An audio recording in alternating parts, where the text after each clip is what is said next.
So few people will be joining us soon. Okay. All right. So while we are waiting for others to join, I would like to briefly share what we have been doing for the past few weeks. For the past 3 weeks, we've had guests in this program, and we discussed life scenarios, how children, unintentionally get traumatized by parents' attitude, and I believe we have learned so much. We discussed about we talked about comparison. We talked about comparison. We talked about sexual abuse of children, and we also talked about domestic violence the past 3 weeks. So today we are starting a new series on raising emotionally safe children. So for those that are joining me for the first time, and for you who have consistently joined me every Sunday, I want to appreciate you for always joining me. My name is Patricia Abokede. I'm a child protection advocate, a parent educator, a trauma-informed coach, and a family life educator. So whether you are joining me from Nigeria, from the US, from the UK, or any part of Africa, or anywhere in the world, I want to welcome you to today's episode. I am super grateful to always be your host, and I know you have been gaining something from this show. So we come live every Sunday at 7 p.m. West African time. So I'm glad to have you. So if this is your first time of joining me on this conversation, I want you to like this video, subscribe to the channel, and join me every Sunday evening, or every Sunday 7 p.m. West African time, because I don't know what time it is at your end. So today's topic is something every parent needs to be part of. So if you're a parent or a caregiver, thank you for joining me. I would like to know where you're connecting from. Kindly drop on the comment where you're connecting from. Thank you so much for joining me. As I was saying, today's topic is a topic every parent needs to be part of this conversation, and we're talking about how to raise emotionally secure children without being a perfect parent. See, parenting is one job that when you sign up for it, you remain a parent forever, and it's a very important part of our life that we need to do it well. Not that we have to be perfect.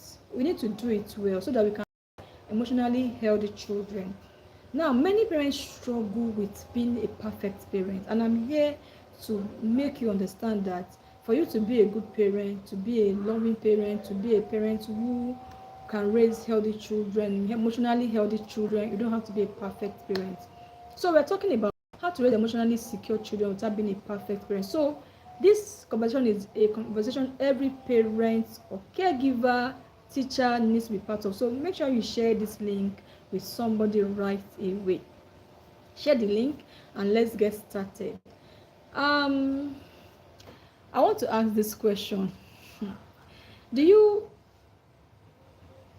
you sometimes feel that you need to be a perfect parent, you need to be exceptionally good to be a good parent to your child? And I want to let you know that if you have felt that way, there's a good news for you. You do not need to be a perfect parent to raise emotionally healthy children. No, I want to repeat again. Children don't need perfect parents. They need safe parents. Can you type on the comment section or the chat rather? Children need safe parents, not perfect parents. This single truth is a very powerful tool. It will relieve some parents or some mothers or some fathers. Now let me ask you something. How many times have you gone to bed, maybe after a very hectic day, you went to bed and you feel, I shouted too much, or I should have away? or you feel I'm failing as a parent. Probably you have felt this way before. You felt, I shouted too much. Once in a while, we all feel that way.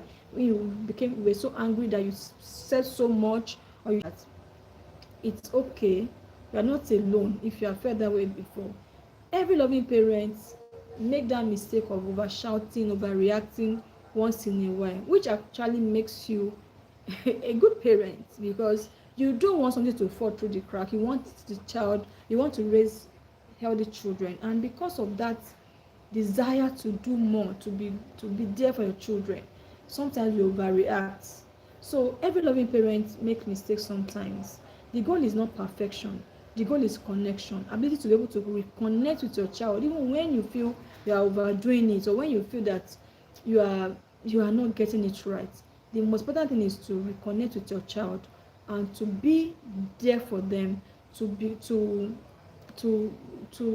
run this parenting journey with your children, being present in their life. So by the way of introduction, let me start on our baggage. Or as long as I provide their food, as long as I pay their school fees, as long as I get them gifts, they are comfortable, they live in a good house, they live in a fancy, they get fancy vehicle, they have a driver and all of that. Isabella, thank you for joining me. I appreciate it. Where are you joining from, Isabella? Where are you joining from?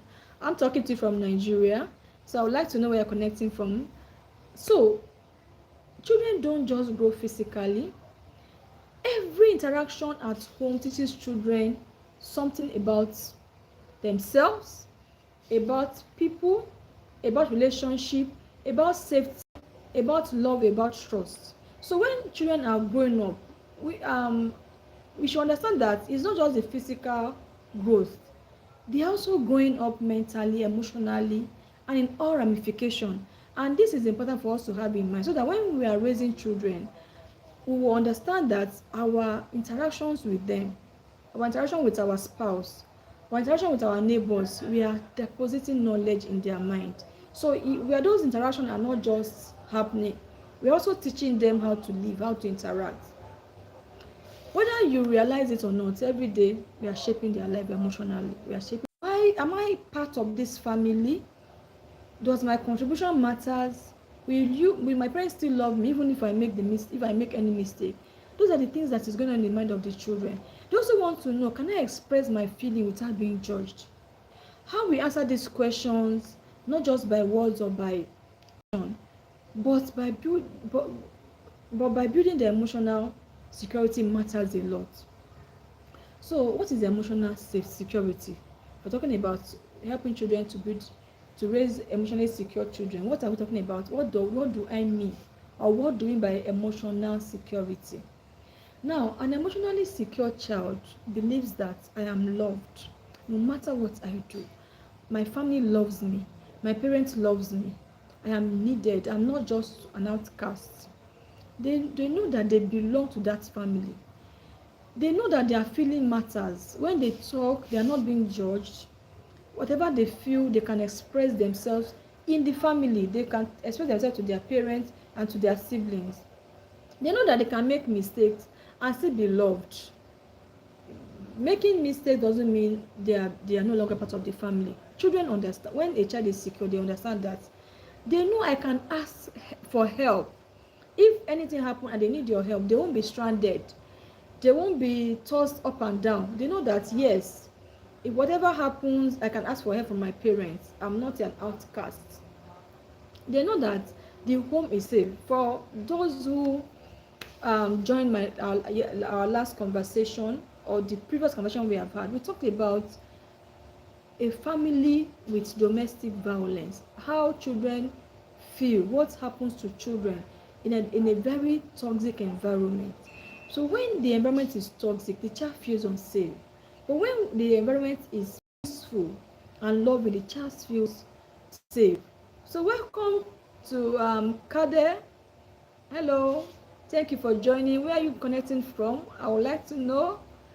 Drop on the chat where are you connecting from. Thank you for joining me, everyone. I appreciate you. This conversation happens at 7 p.m. West Africa.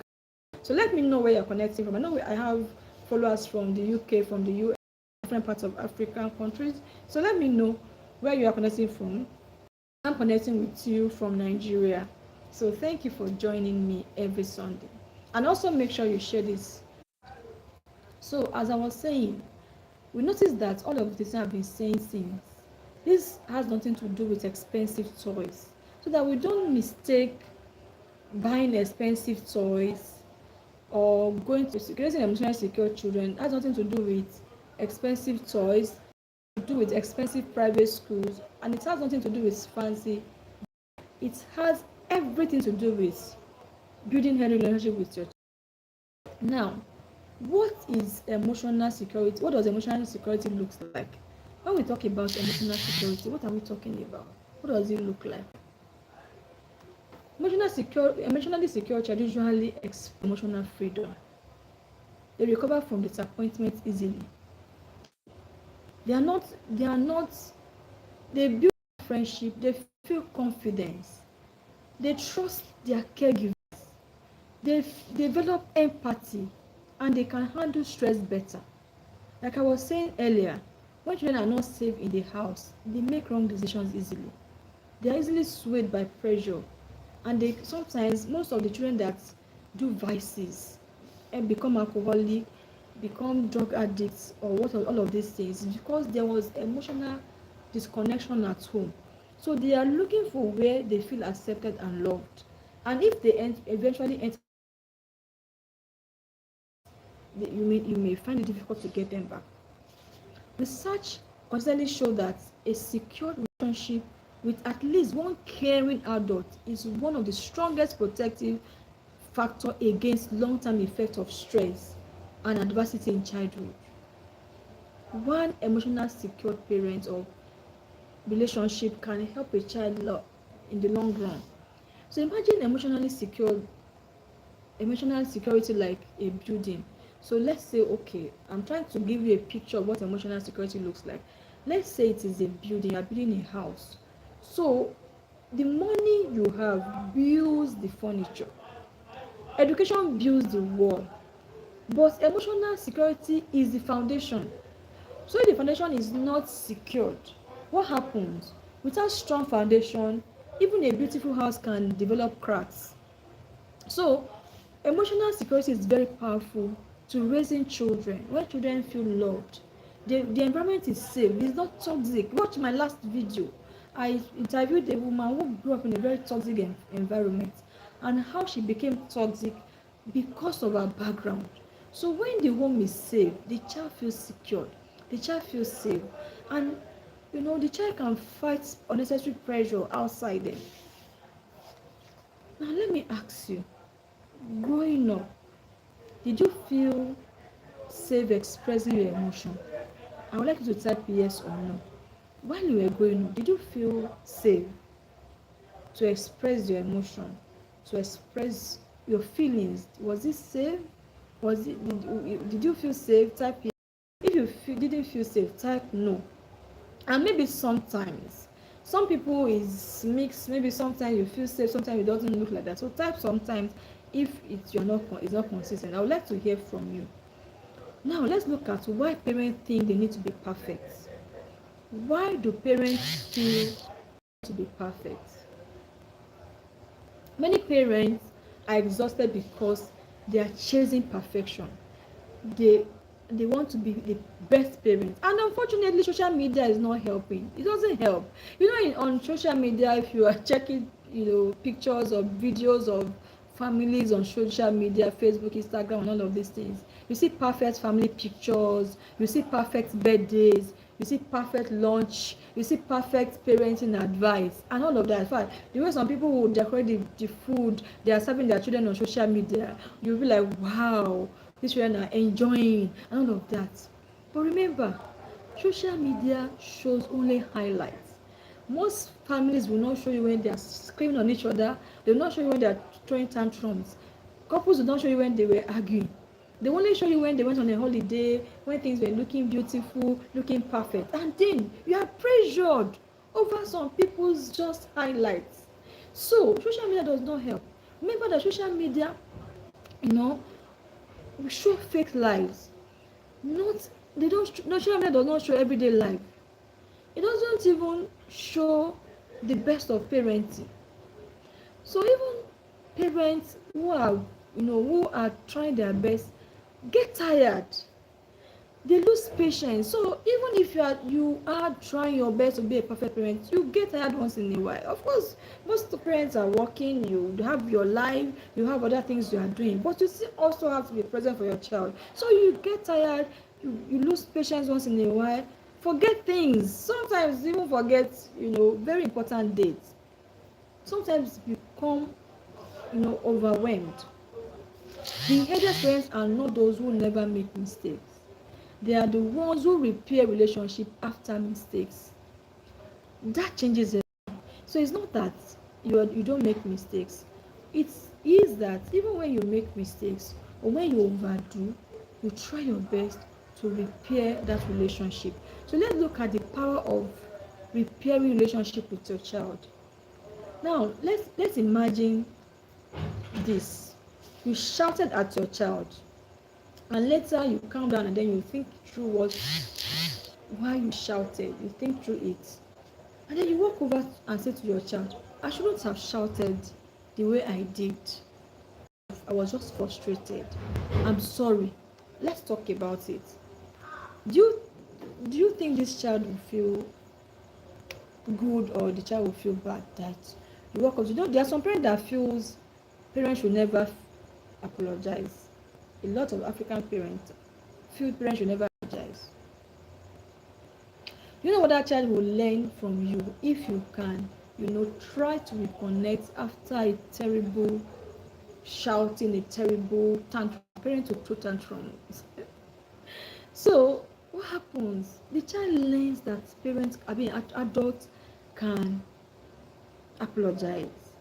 They learn that adults also make mistakes, because sometimes I remember years back, my daughter asked me a question and I said, I don't know. She said, Mom, how come you don't know? I thought you know everything. As a matter of fact, children think we know everything. And children think we didn't even grow. We just grew up to become adults. But when you let your child know that once in a while I make mistakes, they learn that, oh, adults make mistakes and adults can also apologize. Hello, Kade. Welcome to my show. Thank you for joining me. I would like to know where you're connecting from. Kindly please on the chat, let me know where you are connecting from. Kade. Kadr. So now, conflict sometimes don't end relationship. Rather, if managed well, it strengthens relationship. The lesson may be more powerful. For your parents to walk up to a child and apologize, it's more powerful than the shouting, honestly. Because sometimes when we keep quiet, when we just, because we are trying to be that perfect loving parent, and we just, when a child misbehave, we did not react, we are only indulging them, which is not healthy. Now I'm not saying that every time something happen, you should scream and blow up the roof and then come back and say I'm sorry. No. That's not what I'm saying, because sometimes people misinterpret things. I'm not saying you should always get angry and blow up the roof. What I'm saying is that even when you by chance get overwhelmed and scream or do something, you should be able to reconnect that relationship. That's what the child will learn, that even when I make mistakes, I can correct myself, and mistakes are not permanent. They can be corrected. So now let's look at 7 ways to raise emotionally secure children. 7 ways to raise emotionally secure children. One is emotional availability. Now, this can be a very challenging thing for very busy parents, career parents, and all of that. Many parents think what makes children happy is getting them big gifts, fancy gifts, going on vacation, giving them money to treat themselves. It makes children happy, they're excited about it, but more than that, Children need your emotional availability. Children need presence more than presence. Sometimes they want you to look at them. All they are asking, mommy, look at me. Daddy, see me. See what I'm doing. I have skills. I have talent. They want you to notice them. They want you to listen to them. They want you to play with them. And those times we spend with our children matters a lot. Even if it is 15 minutes that you can create in a day to bond with your children, it goes a long way. This could be, be very hard for career parents, but I tell you, creating time to connect with children, what's more than $1 million gifts that you are going to give that child. Number 2 thing you need to do is validate feelings. Now, I've had parents who say things like, oh, it's only a child, you will forget it or she will forget it. It doesn't happen that way. Children have emotions, they have minds, they have soul, they have memories. We should always know that children are little adults. They are not going to be children forever. They are going to grow up just like you, and whatever we do to them today will remain in their mind forever. It will form how they think. It will form how they see life, the world, their worldview, how they relate with people, how they relation. So it's also important for us to validate our children's emotion. Instead of, sometimes I've had parents who even say things like, you are a man, men don't cry. No, that's wrong. You see, that statement has raised a lot of men who are children in their mind. They are adults physically, but deep inside their mind, they are still boys. So boys have feelings, girls have feelings. Let's not undermine their feelings. Validate it. Instead of saying, stop crying. Fine girls don't cry. Beautiful girls don't cry. Say things like, I can see you are upset. I can see you are upset. Can we talk about it?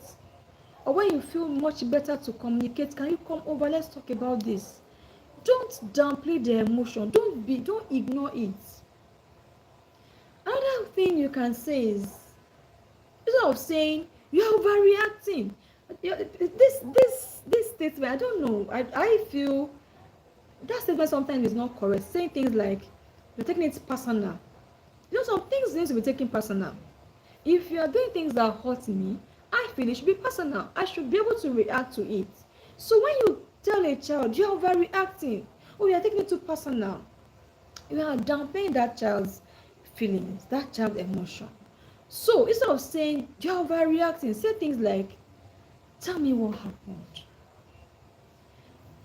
Validation does not mean agreeing to their attitude. That's not what it means. It doesn't mean you are agreeing to everything that is happening or whatever they are saying. It only means you acknowledge the child's emotional experience. And parents need to know that children have emotions. Teachers need to know that children have emotions. Children caregivers need to know that children, don't assume because they are children they will forget. If I ask what pained you most in your whole years of living, one of them will be what happened to you when you were a child, how somebody treated you, how a teacher embarrassed you in the class, how you were labeled by your teacher or by somebody, or how you were always being compared with other people. Something that from many years ago still fresh in your mind. So don't ever try to downplay a child's emotion. Number 3 thing to raise emotionally secure children is separate behavior from identity. Parents do this a lot. We try to match a child's behavior with an identity. Never label a child. So if you have not been following my conversation, make sure you watch the video I did with I invited somebody and we talked about comparing children, child comparison. My guest spoke a lot about how he felt growing up. He was being compared with his younger ones He's the first child, but because he wasn't doing so well in class, they were always down, talking him down and all of that. So watch that video to learn more. Now, try not to label children. Children take over what they keep hearing over time. When you say you are lazy, you are useless, you are stubborn, those words, children believe what you tell them because you are their parent. They believe you. Over time, they begin to live those things you are calling them. Like I share with parents often, when we give birth to a child, the child did not come with any name, but we give that child a name, and then we begin to, say those names to that child. We can begin to call that child that name. Over time, that child begins to recognize that name and say, oh, this is my name. When you mention that name, that child looks to you and say, oh, I'm being called.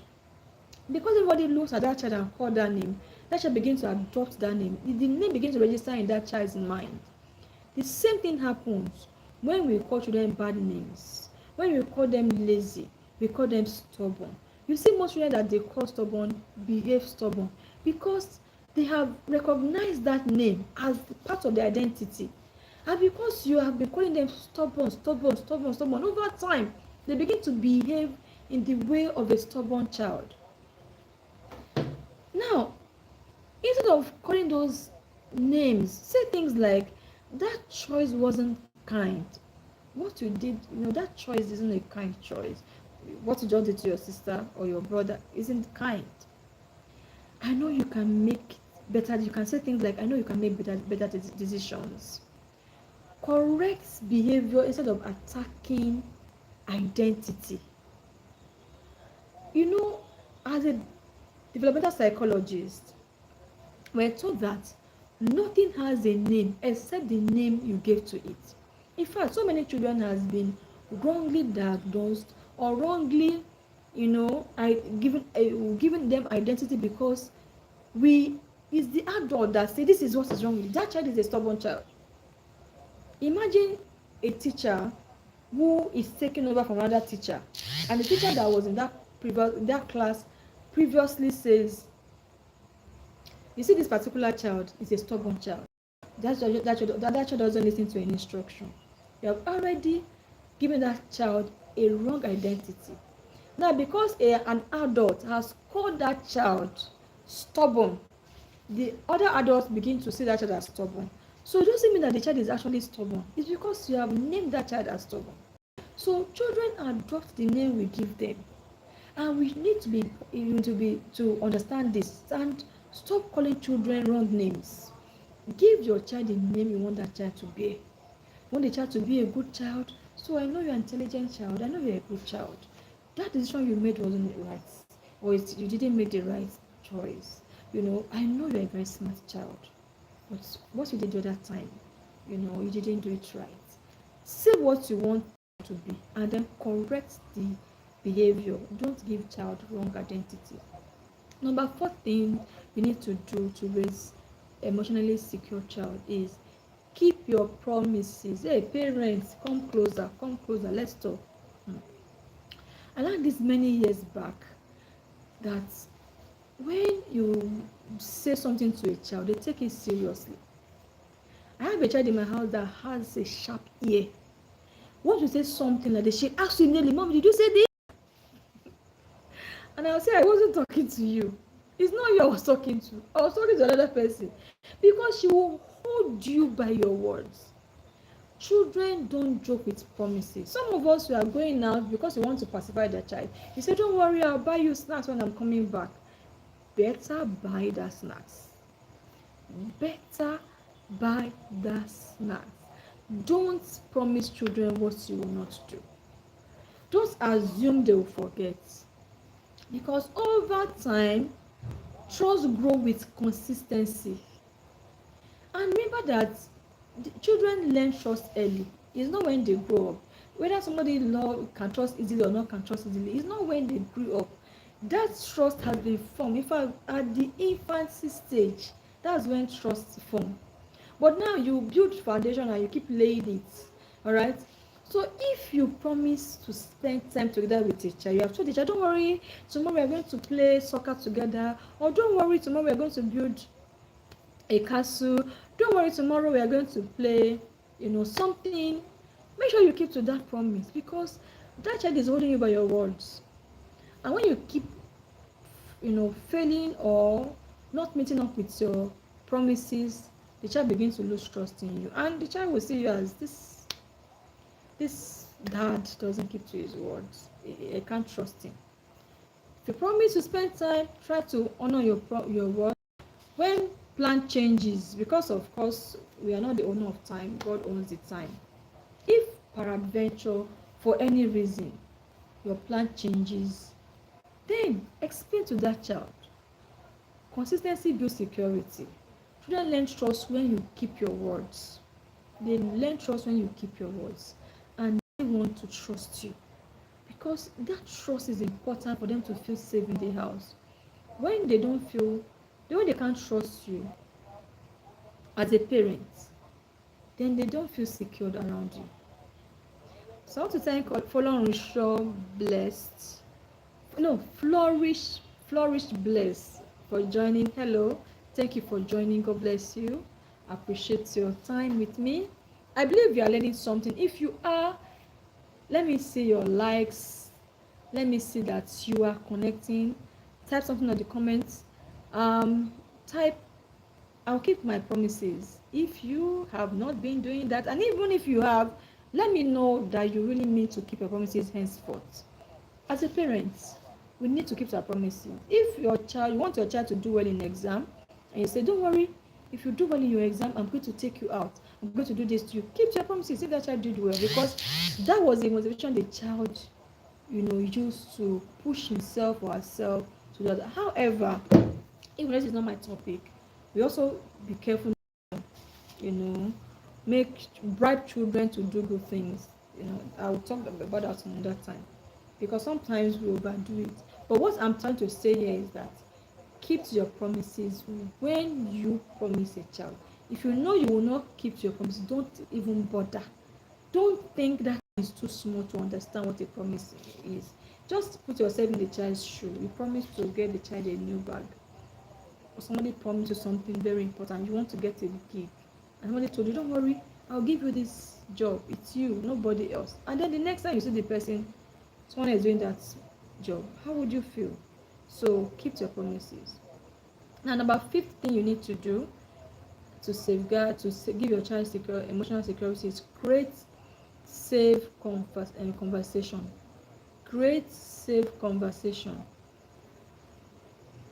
Now, ask questions, once in a while. Ask open-ended questions, to help to kickstart a conversation. Some of us have not really been engaging in conversation with our children very well. So the best way to start a conversation is asking open-ended questions. If you ask a question that has to say yes or no, for example, did you enjoy yourself in school today? Say yes. You didn't give them opportunity to express themselves. But what if you ask, what made your day? What made you smile today? The child would think about it and say, what made me smile? Okay. And then they start gisting what happened in school. Or you ask a question that, what was difficult today? What was the difficult thing you did today? And they say, okay, in a particular subject, the teacher explained this way and I didn't understand well. And then I ask questions. You open up, you spark up conversation. So asking open-ended questions help your child to think through, and then it's open up conversation for you and your child. Another question is, did anyone make you uncomfortable? Open-ended questions. What can I do? Also, another very important question we need to ask children sometimes, of course, than overworking yourself, is ask your child, what can I do better as your parent? Don't think this question is not good enough for you to ask your child, because sometimes as parents we assume we are the perfect parents. It's of course you are doing so much, you are paying school fees, you are paying rent, you are buying clothes, you are buying all these, you are buying books, you are everywhere. And in your own eyes, you are the best parent. But your child is not seeing that way. Your child is seeing a workaholic parent who does not have time for his family. So ask your child, what can I do better? What can I do better to as your parents? You will see how they see you from their own eyes. Your child may say, okay, you are too busy that you don't even have time for us. And there's this assumption that our parents assume and say, oh, I'm doing so much for you. I put you in the best of schools. I did this. I'm doing all this. You can't see it. You're not even seeing it. They are not seeing it. It's so unfortunate. They are not seeing it. They are seeing you as a workaholic parent who have no time for family. But when you have a conversation with your child, it helps you to understand life from their own, view. And that can also help you to explain better to them that, oh, Charlie, I'm busy because I'm trying to do A, B, C, and D. But I'm going to create more time for you. And then you truly create time to have conversation with them. So this is very important. Now, this connection can build trust before problems start. If you can have conversation with your children, if they are going to be in danger, you'll be the first person they will come to. They will trust you to share difficult things with you. But if you are not used to having conversation with your children, if they have issues, they'll go to someone else because, of course, you're not always available. So why do I have to discuss with daddy or mommy? So that's very important. Now, number 6, the sixth thing you need to do to raise emotionally secure children is model emotional regulation. See, children see what we do more than what we tell them. They learn from what we do than what you say. So some of us feel when we tell children you do Bible study, you talk about God, you preach or whatever, oh, they will change. No, it's more than that. They are seeing you. They are learning from you. They learn through modeling. They are seeing what you are doing, what you are saying, what your actions. When you get angry, when you lie, when you pretend, and all of those things, they are seeing those things, and they are going to model them after you.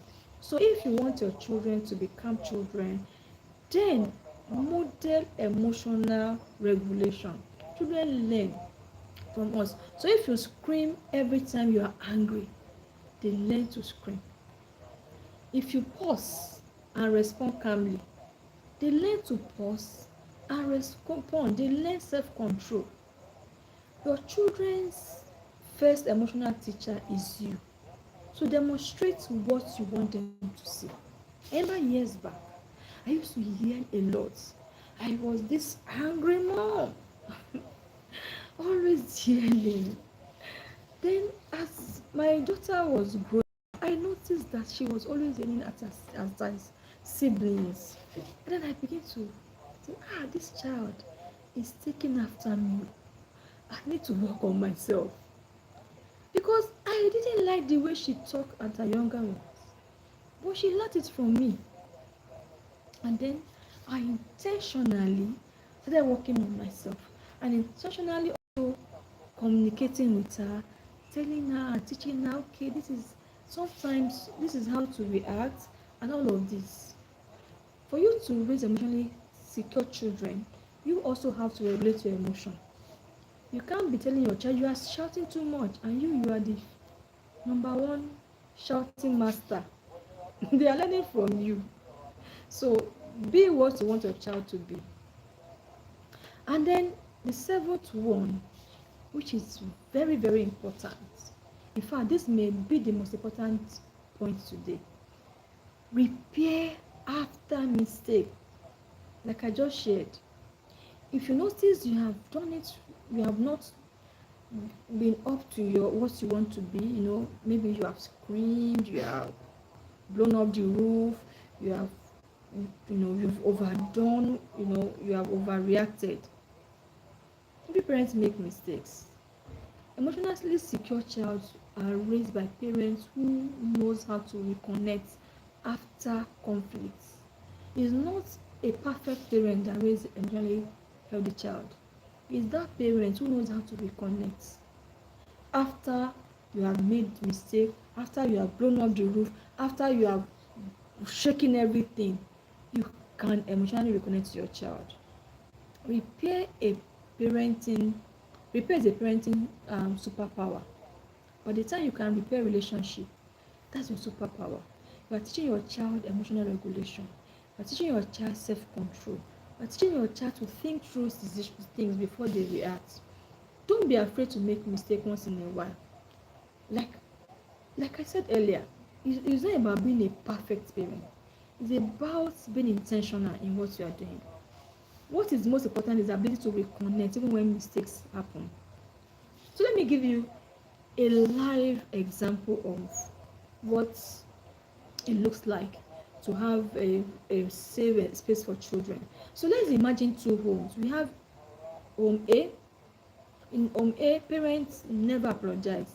They are these bossy parents who scream, who feels whatever they say is perfect and final. That's home A. Children are afraid. Everyone pretends everything is fine, and that is how actually those homes look like. Everybody is trying to pretend that things are okay, that is fine, no problem, I'm good. Everybody is pretending that everything is fine. Then home B, parents sometimes make mistakes, but they apologize. When things go wrong, they make the children understand, okay, something like this happened and this is what we did, and okay, we are sorry about it. They listen to the children, they hug they hug the children, a lot, and they reconnect. They make your children feel seen and heard. Which child do you think feel emotionally safer? Of course, the second child, the child in home B. They feel emotionally secured. They can trust their environment. They can walk up to parents when they feel insecure. They can, they can share burdens with their parents. But the other home, the first home, the home A, when the children are in trouble, they are looking for their peers who doesn't understand better. They are looking for somebody who will just make them feel you are safe with me more than you feel safe at home. So we gain when we make our children feel safe around us than lose. Now, I want to create a practical example of what I want to give every parent here a practical challenge. So whether you are watching me live right now or you are joining this, you're watching this as a replay, I'm giving you a challenge to do this week. Now, in the next 7 days, do something very important. I would like you to share in the community. Spend at least 10 minutes every day giving a child one full attention. Now, if you are not yet used to this, it may be a bit challenging for you, but you can do it. Now, what am I saying? You are going to give, if you have 2 children, means you are going to spend 20 minutes for the 2 children, 10 minutes for one child each. Now, what are you going to be doing? During that 10 minutes, no phones, no TV, no distractions, just connections. Even if you have never done it before, just be together with that child, looking at each other. Just admire the child, say, you're beautiful. Do you know you're beautiful? Do you know this? Do you know that? You can share your own story, maybe your childhood story. You can share something you learned for that day. Honestly, when you are just starting, it feels weird. Those children feel like, what is happening to this woman? What is daddy up to? But the more you connect, the more they begin to open up. I know somebody who said to me, my daughter used to feel far away from me before. But because he started intentionally connecting with the daughter, now the relationship, father-daughter relationship has really strengthened. The child now comes home and feel excited and say, Dad, you know what happened in school today? It wasn't like that earlier. But because he was intentional, he started coming home early, he started engaging them in homework, which he was not doing before. He started teaching them the mathematics he knows better. The connection has really strengthened. So you can start today. The next 7 days, today is Sunday. By Sunday next week, you should have improved your parent-child relationship. Now, some of the questions we can ask, deal breakers are, what made you happy today? Like I said, open-ended question. That question will make the child think and say, okay, what maybe happened today in school? Somebody did this to me. Somebody did that to me. That will help the child to open up. Another question you can ask is, what made you sad today? Did anybody offend you? Did you feel unhappy? Did you feel unsafe? How can I support you? It could be in subjects, it could be in sports, it could be in anything. How can I support you? This helps your children open up, and gradually you begin to build trust. Now, small moments build lifelong trust. Don't joke with this 10 minutes exercise I'm giving you this week. I want to know how you were able to connect with your child in the community. I'll drop the question in the community. I would like you to share your story, during the week. Now, as I conclude, I want every parent listening here. If you grew up in a home where emotional intelligence is zero, you were ignored, your parents shouted at you often, if you experienced childhood trauma, or you were really traumatized, you are not doomed as a parent, and you are not confined, you are not doomed to repeat your childhood trauma. That is the purpose of this conversation, breaking the cycles of abuse. The fact that you were abused, you were traumatized, your parents shouted at you, your parents name called you, does not mean you have to repeat it. Healing is possible. Learning is possible. You can open up. See, the only way you can be a better parent is by learning. Parenting is a skill that we didn't learn when we started most times. But now you can unlearn and you can relearn. Growth is possible. You can grow when you are begin to learn and start growing. Your relationship with your children and your spouse will change. The problem is not always in the other person. It's always sometimes growth, just personal development that can change a lot of things. So your children don't need perfect parents. They don't need perfection. They need your willingness to learn, to love, to listen and repair. Every day you choose connection over control, you are helping to break cycle of trauma.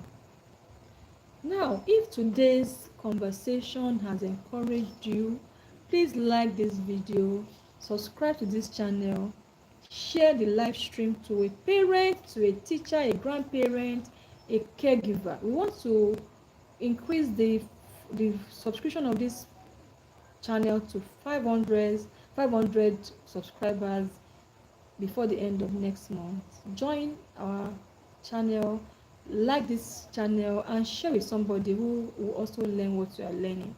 All right, so I'll appreciate that. That will help us to reach out to more people. It will increase the algorithm of this channel, and you help us to improve lives. So I also love to hear from you in the comments. What is one thing you will do differently this week to help your child feel emotionally safe? What is that one thing you would like to do differently this week? I would like to see it on the comments. So next week we will continue this series with another important conversation on raising emotionally healthy children. Until then, remember that children don't remember the gifts you give them, but they always remember how you made them feel, honestly speaking. So, and also remember that every healed child every healed adult raises a healthy child, and every healthy child become an healthy adult. So thank you for joining me today. I'm Patricia Abokede. See you next week on Healing Conversation with Patricia Abokede. Bye, and thank you for joining me. Make sure you share and subscribe. Bye.